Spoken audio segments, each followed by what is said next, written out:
From the Portland, Maine area, who has used her firsthand insight and knowledge of ADHD to develop her playful style, as well as her company's ADHD executive coaching and PlayDHD. Dr. Milliken espouses that play is the best non-medication intervention for people with ADHD. And while she works with all age ranges, her focus is mainly working primarily with adults in her practice. She earned her degrees and training from SUNY Stony Brook, Alliant University, and the ADD Coach Academy. She is an ICF certified coach, and she is trained as an ADHD career services specialty coach. And she wanted me to let you know that PlayDHD, Permission to Play, a prescription for adults with ADHD, will be available on Amazon, her new book, on April 1st. Ladies and gentlemen, please join me in welcoming Dr. Kirsten Milliken.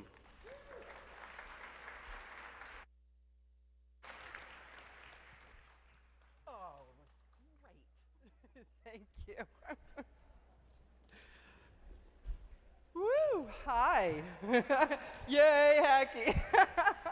People looked at me and said, "It's you going up there?" Yeah. So, as a kid, it was my job to play. I rode my bike miles a day. We lived in a place where we had an old castle that was up in the woods, and I loved exploring that. I played with my friends. I climbed trees. I climbed up the drain pipe of our school so I could sit up on the top of the roof. And one of my favorite things to do was to dress up in my grandmother's ball gowns. She had these fabulous ball gowns from the 40s and 50s with netting on them, and I could play in those all day.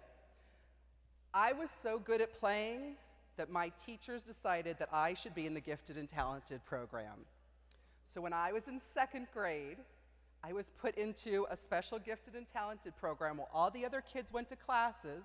Me and my group of friends would go and develop civilizations with all kinds of archaeological pieces that we would hide in the ground, and the other team would go and find. This was what we learned how to do, essentially playing. In third and fourth grade, I was in an open classroom. This was fabulous. We had a rope swing, we had bunnies, a few at first, many more by my fourth grade year. We got to sit in beanbag chairs and draw clouds and write about what the clouds were. I was attentive and motivated, learning how to play chopsticks on the piano, going on field trips up and down the Hudson River on boats, and going to the Bronx Zoo to learn about the animals. Elementary school was over, and next I was sitting in Mrs. Lee's class in a hard chair with a desk, rows of students, looking out the window and drawing each and every leaf on the branches of the tree outside. Every once in a while, Mrs. Lee would get my attention, and I'd turn to her and think, how many plaid skirts does she own? And where do you get those pleather boots? And I'd hear her going, wah, wah, wah, wah, wah. Stop goofing off. Pay attention.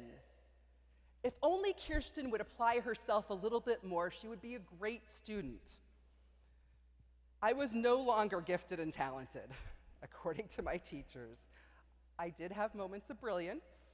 I was put into a third-year French class when I moved to a new school, and having never taken French before, I was still able to get an A because it was a challenge to keep up with my peers. I wrote great English papers for myself and for other people. I was great in science, but this, of course, was mixed with the challenges in the classes that I wasn't so interested in, where I was, again, drawing and not paying attention. In my senior year of high school, my psychology teacher said to me, Kirsten, whatever you do, don't go into psychology. Who knew that a challenge like that could take me so far?